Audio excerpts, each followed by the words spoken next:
Hi, I'm Barb. Have you ever wondered how to do an applique with heat and bond? I have some heat and bond light here. I have a little leaf cut out or traced on right there, and I'm going to rough cut around it with my paper scissors, not with my good ones. And then I've done that on the paper side. So this the other side is the bumpy side, and I want to keep that right here. Now I'm going to take the wrong side of my fabric. So I want to make sure I have cut this opposite of how I want it to be, because I'm going to put it on here on the wrong side.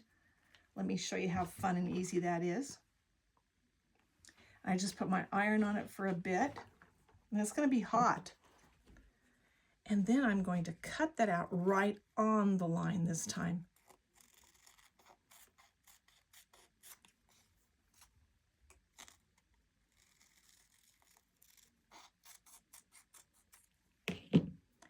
Then I'm going to fold the fabric towards the paper.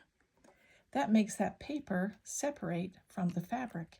And now see how shiny that is? That means that is ready to be pressed down. In fact, let me press it down so that you can see how that works.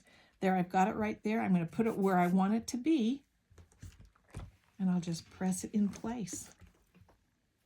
And there it is. And all I have to do is stitch around it. Show them how you got the paper off the back again. Okay. Let me do it on this right here. So I'm going to fold this over with the fabric towards the paper, and then when I pull it back, the paper separates easily. It folds over and bends, and it doesn't fold back, and then you can just peel it off. That easy.